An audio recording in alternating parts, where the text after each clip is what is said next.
Seguimos con nuestra serie ¿Quién soy yo en Cristo? Espero que lo estén practicando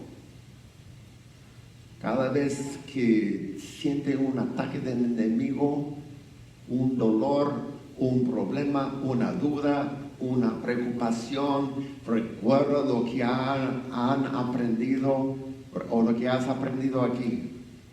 ¿Quién eres en Cristo? Y levántate como un hijo de Dios y toma tu posición en Cristo y vence al diablo. Amén. Amén. En esta mañana vamos a ver lo que la resurrección nos da. La resurrección de Jesucristo. ¿Qué significa para mí la resurrección de Jesús en mi vida diaria? Vamos a ir a Juan 19, San Juan 19. Vamos a estar leyendo de 31 a 42. San Juan 19.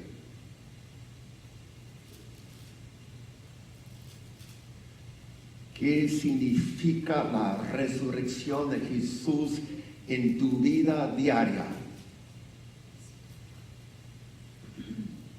Dice la palabra de Dios: entonces los judíos, por cuanto era la preparación de la Pascua, a fin de que los cuerpos no quedasen en la cruz en el día de reposo, pues aquel día de reposo era de gran solemnidad, rogaron a Pilato que se les quebrasen las piernas y fuesen quitados de allí. Para los que no tienen mucho conocimiento de las tradiciones de los judíos, su día empezaba a las 6 de la tarde, 6 p.m. 24 horas, de 6 p.m. a 6 p.m. era su día de ellos.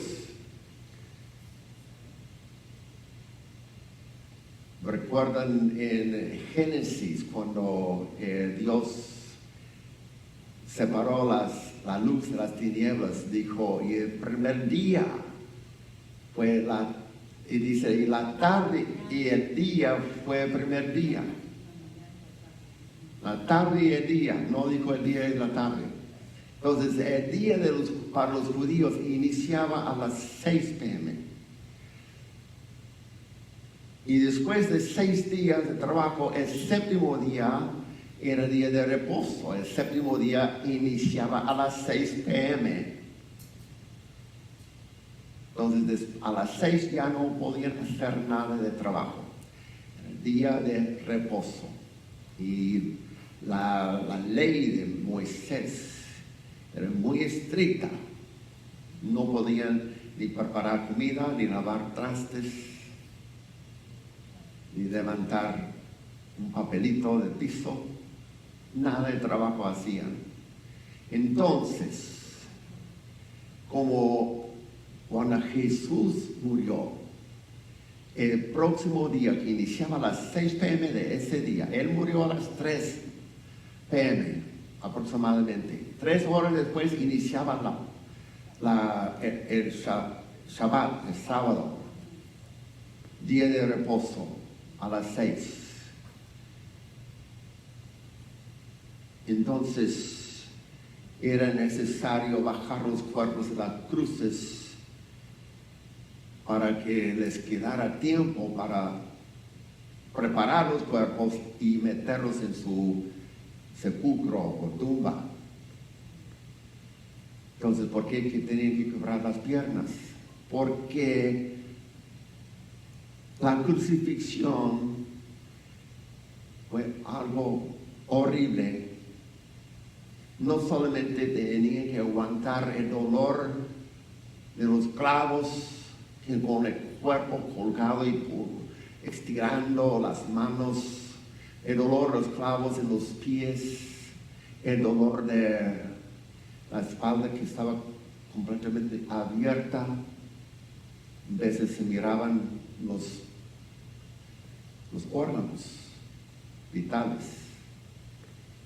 No solamente tenían todo eso, pero suspendidos con los clavos cuando se iban bajando y bajando y bajando, se les cortaba el aire. Si alguien ha estado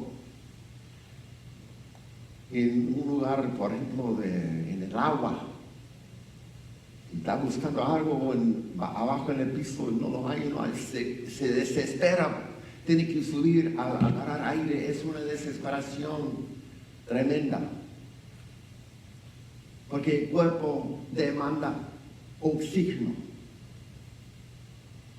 y la mente humana tiene determinación de vivir, de sobrevivir cualquier cosa, y la mente demanda al cuerpo que resista, que busque manera de seguir viviendo.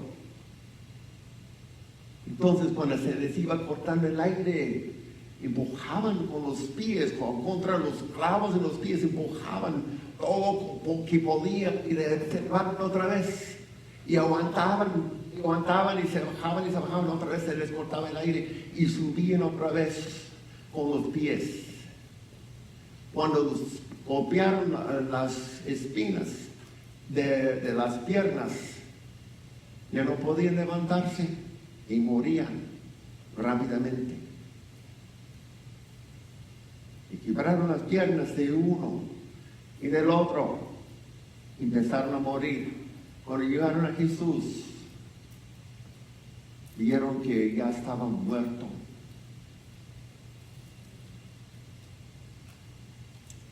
Y no le quebraron las piernas. Tenían que estar seguros que estaba muerto. Dice la palabra, versículo 22, hirieron pues los soldados y quebraron las piernas al primero y asimismo al otro que había sido crucificado con él, con Jesús. Mas cuando llegaron a Jesús, como le vieron ya muerto, no le quebraron las piernas. Pero uno de los soldados le abrió el costado con una lanza y al instante salió sangre y agua. Salió la plasma blanca clara y la sangre roja, significando que ya estaba muerto. De esa manera se aseguraron que Jesús había muerto.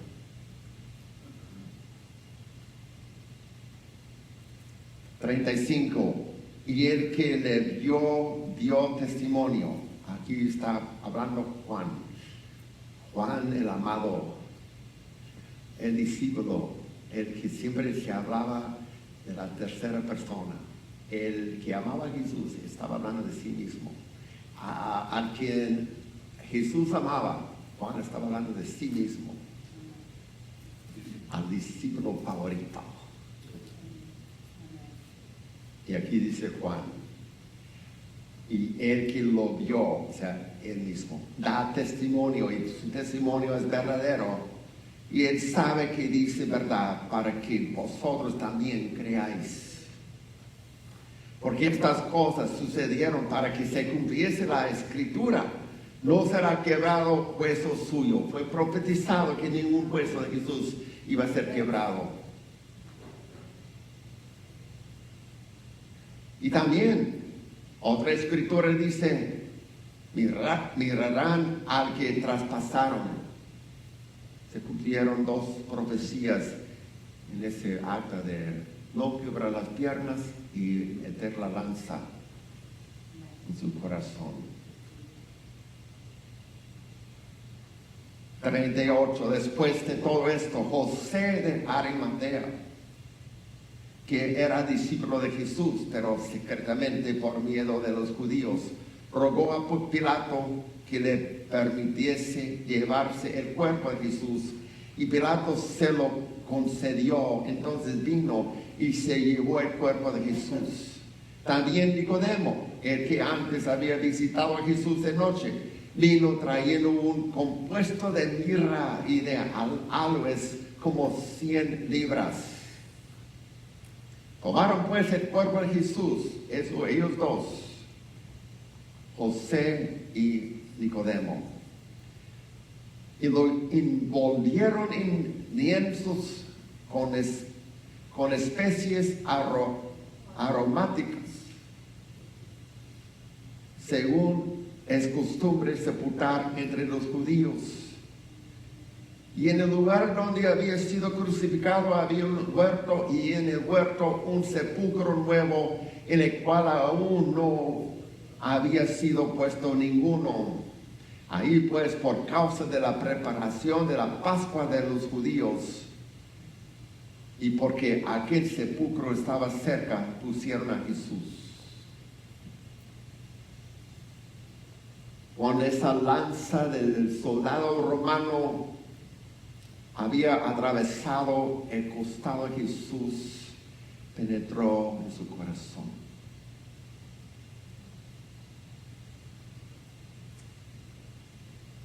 Vamos a seguir en el siguiente capítulo, Juan 20, primer versículo, San Juan 20. Aquí ya ha pasado el Shabbat, eran dos, ¿verdad? Dos seguidos. Es otra lección para otro tiempo, porque habiendo dos seguidos, usted puede preguntar a mi esposa, ella lo estudió.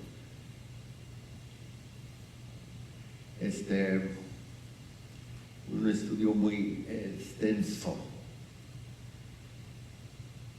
pero había 2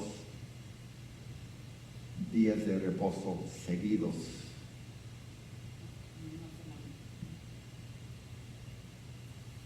Por eso dice que Jesús estuvo en la tumba 3 días y 3 noches. Versículo 1 de Juan 20. El primer día de la semana. El primer día de la semana es el primer día después del día de reposo. Trabajas 6 días, reposas 1 día. En este tiempo hubo 2 días de reposo, entonces trabajaban 6 días, reposaron 1 día y luego otro día, y el siguiente día era el primer día de la semana. El primer día inician otros 6 días. Por eso los que dicen que tenemos que separar el día sábado para el Señor están equivocados, porque cada año cambiaba el día. En ninguna parte dice que el día de reposo era el sábado, tenía el nombre Shabbat. Tiene el nombre Shabbat, día de reposo. Bueno, como dije, es otra lección para otro día. Entonces, el primer día de la semana. Los que han estudiado la historia creen que sí fue el domingo, pero hubiera sido cualquier día de la semana, según el calendario en ese tiempo. El primer día de la semana, María Magdalena fue de mañana, siendo aún oscuro, al sepulcro y vio quitada la piedra del sepulcro. ¿Qué crees que entró, que pasó por la mente de María Magdalena cuando vio la piedra movida? No era piedra de 10 libras. Probablemente pesaba media tonelada o 1 tonelada. Entonces corrió. Ella creo que se espantó que vio la piedra movida y ni se arrimó para ver qué estaba pasando. Ella corrió y fue a Simón Pedro y al otro discípulo. ¿Quién es el otro discípulo? Juan. El que está escribiendo esto. Aquel al que amaba a Jesús. Ahí está. Juan. María Magdalena fue a Simón Pedro y al otro discípulo, aquel al que amaba a Jesús, y les dijo: se han llevado del sepulcro al Señor y no sabemos dónde le han puesto.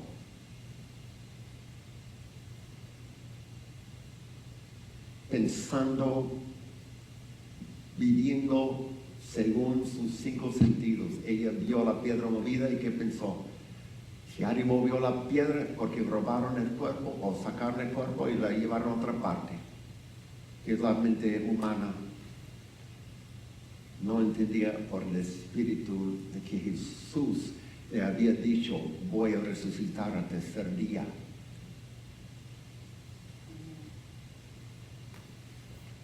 Tres, y salieron Pedro y el otro discípulo y fueron al sepulcro.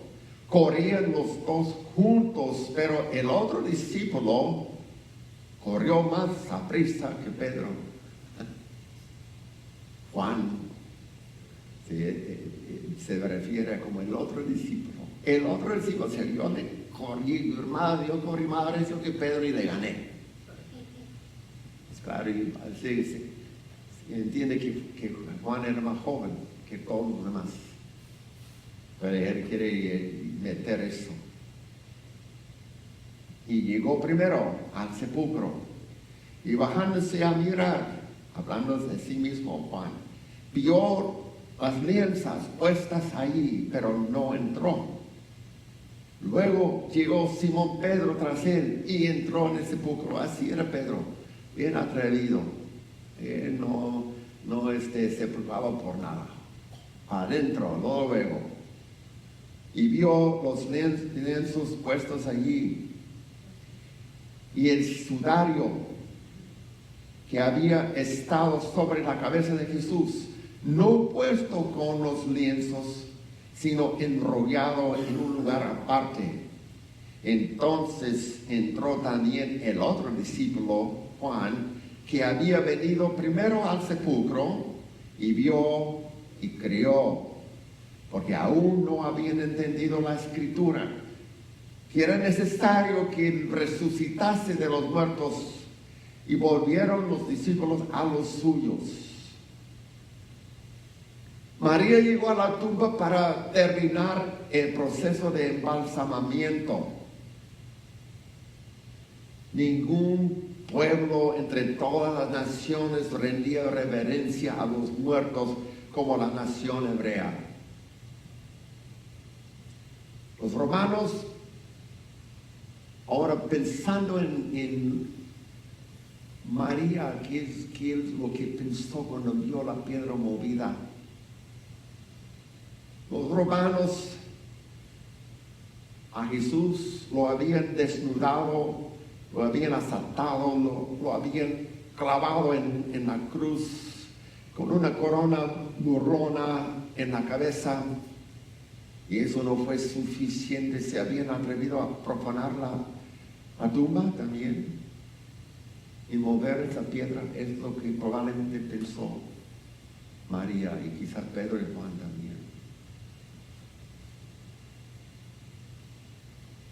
Tenían 100 libras de una mezcla compuesta de mirra y aloes y un paquete de paños de lino. Cortaron el lino en tiras, lo juntaron con esta mezcla como lo harías con una vendaje para envolver un dedo herido. Y luego envolvieron el cuerpo de Jesús, cada dedo envuelto por separado, y luego las manos y los brazos, hasta que todo el cuerpo fue envuelto como una momia egipcia. Cuando terminó, tomaron el cuerpo embalsamado y lo metieron en el sepulcro y fue sellado por la autoridad romana. Se estima que su cuerpo habría pesado alrededor de 280 libras, incluyendo las 100 libras de mirra y aloes. Cuando terminaron el embalsamamiento, su cuerpo estaba completamente encerrado, excepto su rostro. La tela de embalsamamiento se había vuelto dura y rígida en esa celda seca en las 72 horas que estuvo allí. La tela no había sido roscada ni rota. Había salido Jesús de la ropa de la tumba a través de la estrecha abertura donde había estado su rostro. ¿Se entendieron? O sea, cuando Pedro y Juan dijeron, allí donde había estado Jesús, vieron como un momento, pero vacío, no tenía nada dentro, pero forma del cuerpo, con la parte abierta aquí.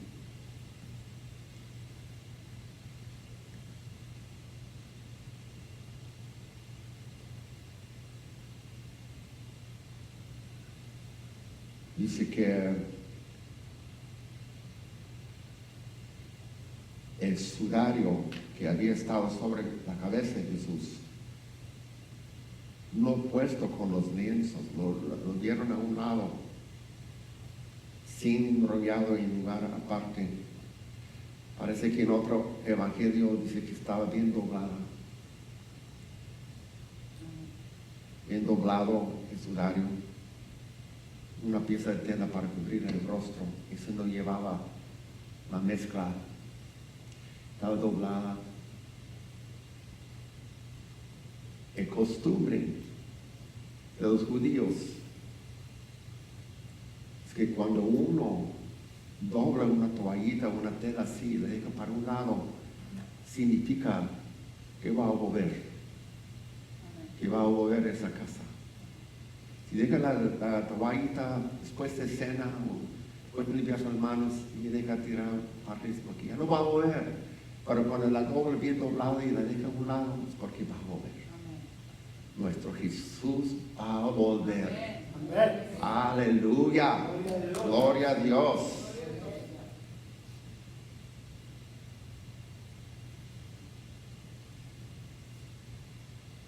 Vamos a ir a Apocalipsis 1, 17. Apocalipsis 1, versículo 17.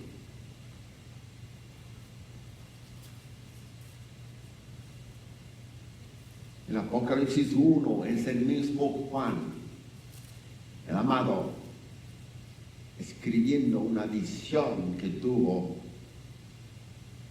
en los últimos tiempos. Y inicia la visión con Juan viendo a Jesús.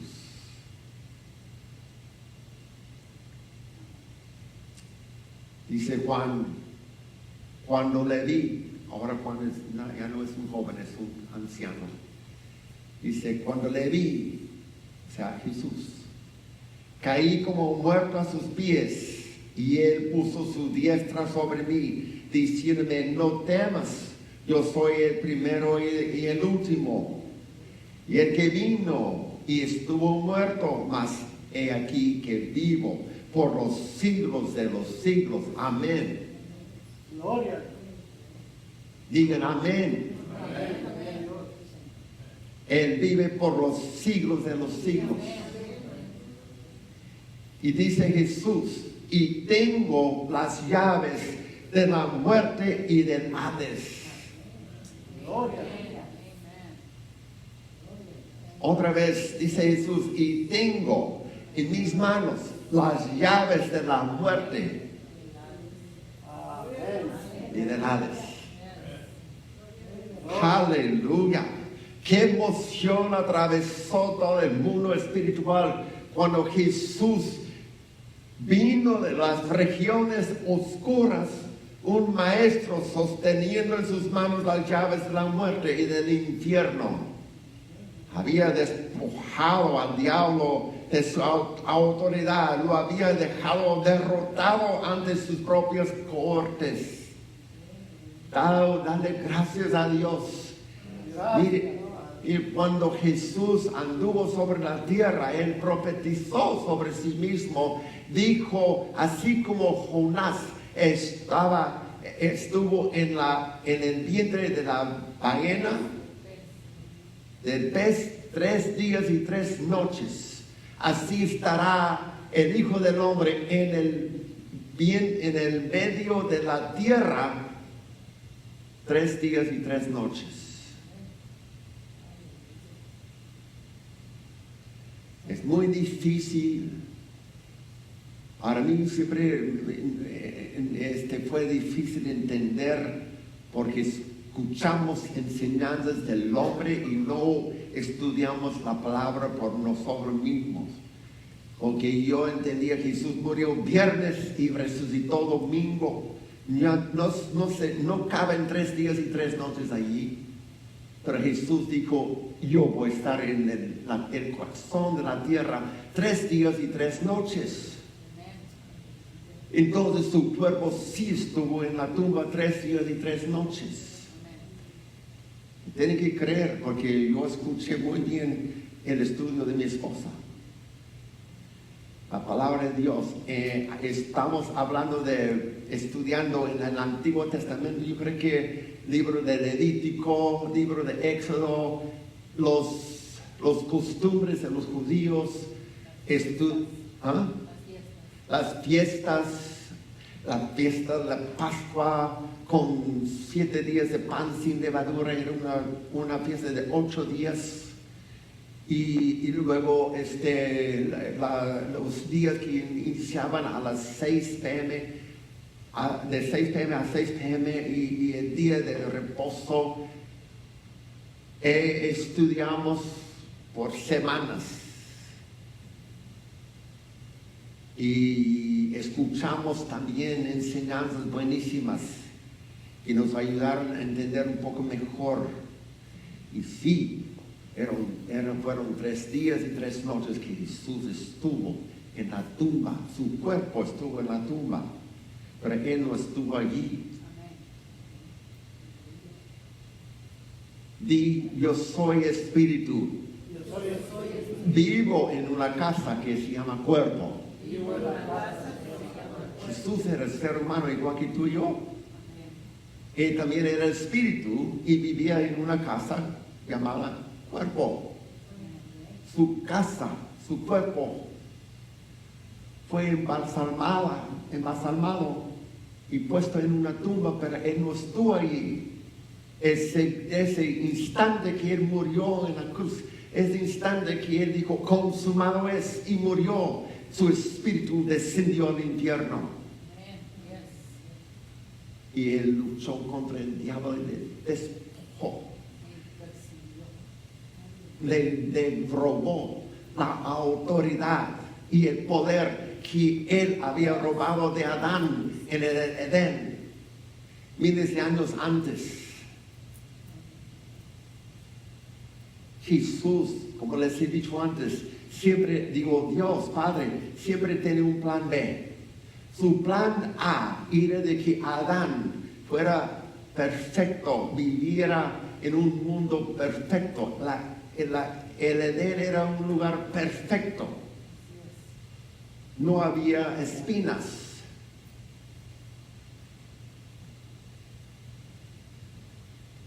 Si miraba él ovejas, se jugaban con los leones. Y los gatos jugaban con los perros. Y los ratoncitos jugaban con los gatos.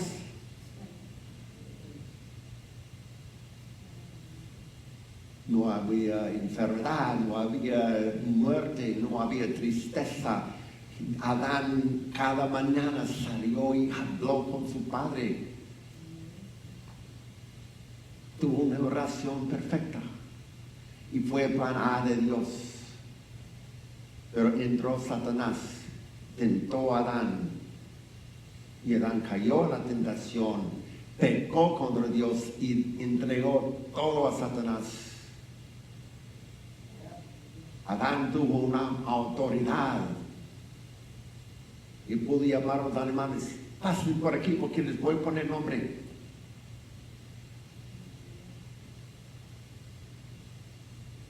Perdió toda su autoridad, todo su poder, todo lo que tenía. Llegó a ser una persona mortal. Entró la muerte. Hubiera vivido para siempre. Satanás le robó, pero Dios dice, voy a empezar con mi plan B. Y allí en Génesis, Él profetizó plan B. Jesús. Dice Dios, voy a enviar a mi unigénito Hijo. Lo voy a enviar a que viva como hombre, que se haga hombre. Porque es necesario la muerte, la sangre, para vencer al enemigo.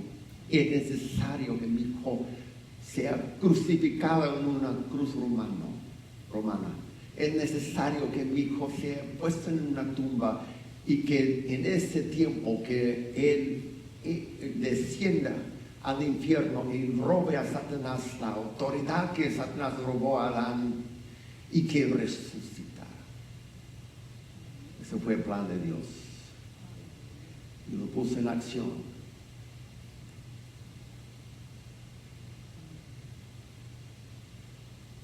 Todos los dioses que el hombre ha adorado han muerto y nunca resucitaron. Ninguno, solamente Jesús, el verdadero Dios, el único Dios.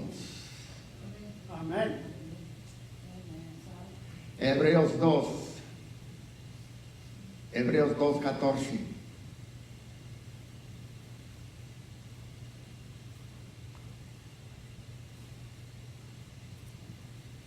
Dice aquí, Hebreos 2:14, así que por cuanto los hijos participaron de carne y sangre, o sea, nosotros, seres humanos, participamos, vivimos en carne con sangre, participamos de carne y sangre. Él también, Jesús, participó de lo mismo, para destruir por medio de la muerte al que tenía el imperio de la muerte, esto es, al diablo. Aleluya. Hay que leer otra vez porque a unos como que no les entró.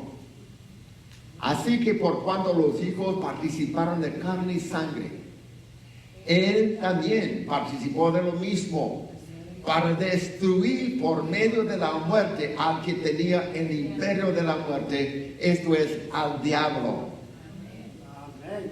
Para destruir al diablo, el Hijo del Hombre tuvo que morir, y un Dios no puede morir. Tuvo que hacerse carne y hueso, tuvo que participarse como carne y hueso, y carne y sangre, para poder morir. Y tuvo que morir para destruir por medio de la muerte al que tenía el imperio de la muerte, esto es, al diablo. ¿Qué significa para ti la resurrección de Jesús? Ahora tú tienes ese conocimiento que Jesús robó al enemigo las llaves de la muerte y las llaves del Hades. Lo hizo por ti. Lo hizo por mí. En otras palabras, Jesús paralizó la autoridad del diablo que termina en muerte. Antes de que Jesús resucitara de entre los muertos, había conquistado a Satanás y le había despojado de la autoridad de lo que había robado al hombre en el jardín del Edén. Vamos a Colosenses 2:15.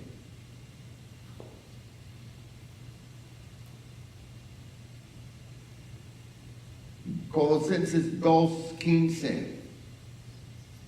Y despojando a los principados y a las potestades, les exhibió públicamente, triunfando sobre ellos en la cruz. Gloria a Dios. Ahí en la cruz Jesús venció a las potestades, venció al enemigo, porque tuvo que morir. Ese fue el plan de Dios. Un ser humano tuvo que morir por la humanidad. Tuvo que morir para quitarle a Satanás su autoridad. Y tuvo que ser un hombre perfecto. Nosotros no hubiéramos calificado. Quizás alguien nos hubiera ofrecido de aquí, pues yo me ofrezco para salvar la humanidad, pero no es perfecto. Tuvo que ser Jesús. Despojó a Satanás de su autoridad y lo dejó paralizado y quebrantado. La redención había llegado. Satanás fue derrotado. Dale gloria a Dios. Dale gloria a Dios.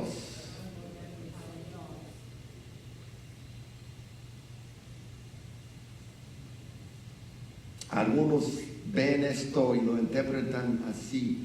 En los tiempos antiguos, cuando un ejército, cuando un general llevaba su ejército a pelear contra otra nación, contra otro ejército, si él ganaba la batalla, él traía al general de allí, a los grandes de allí, a todos los soldados de allí, los que no habían muerto, los traía cautivos en cadenas.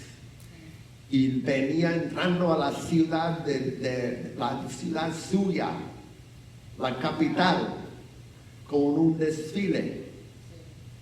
Todos sus soldados con su armadura bien formados y con mucho orgullo porque habían ganado la batalla. Pero enfrente de ellos tenía los cautivos, al general del otro ejército, para darle vergüenza a todos. Dice unos que así fue Jesús, cuando Jesús derrotó a Satanás y lo exhibió públicamente.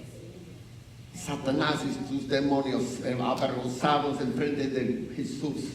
Jesús como soldado, yo gané. Aquí está el botín. Satanás ya no tiene autoridad. Yo le quité las llaves del infierno. Yo le quité las llaves de la muerte. El mismo Jesús que reside en ti tiene las llaves de la muerte. El mismo Jesús que reside en ti tiene las llaves del infierno.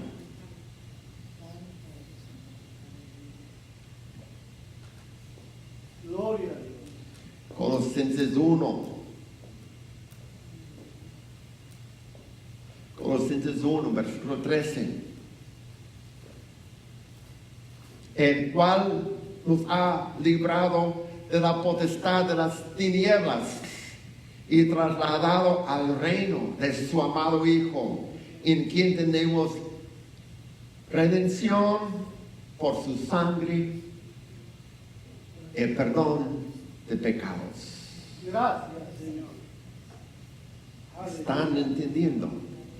Amén. ¿Quién eres tú en Cristo? Wow. El momento más grande de la historia, cuando Jesús resucitó de entre los muertos. Los ángeles deben haber llorado ante el trono. El gran Padre de Dios, ¿qué podría haber significado para él?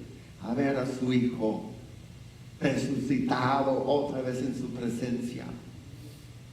Había estado aquí en la tierra 33 años. Probablemente fue una eternidad para el Padre.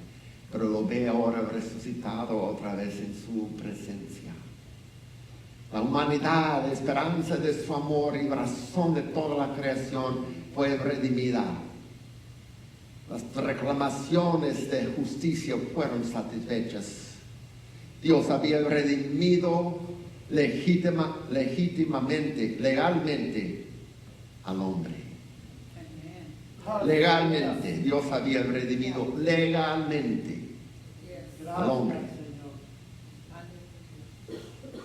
Aleluya. Todas las edades de la eternidad recordarán de la heroica batalla que Jesús llevó a cabo para demostrar a la humanidad que Dios era justo y que podía justificar legalmente a los impíos, porque su Hijo unigénito los había redimido con su propia sangre.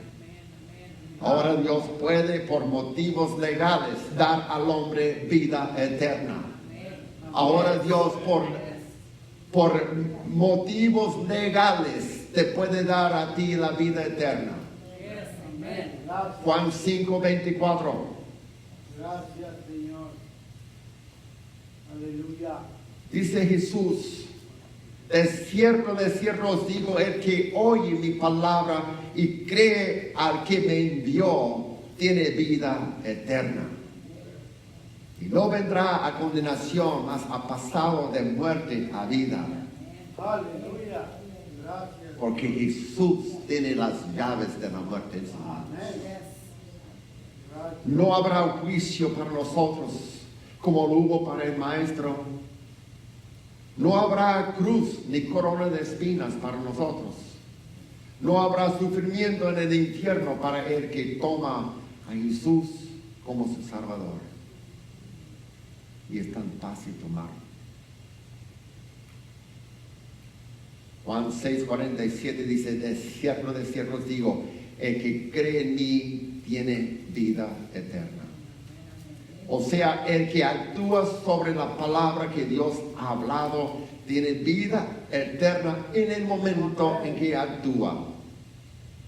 Gracias, Señor. El momento que tú actúas sobre la palabra y dices: Señor, creo tu palabra, creo en ti, creo que tú eres el Hijo de Dios, te recibo como mi Señor, mi Salvador. En ese instante tienes vida eterna. Amén. Gloria a Dios. Aleluya. Yo no entiendo por qué algunos cristianos temen la muerte. Que no vamos a morir hasta que Dios diga que es tiempo. Amén, amén. Amén. Pero se muere solamente esta casa. Sí, amén. Yo no voy a morir, yo tengo vida eterna. Amén. Vida eterna.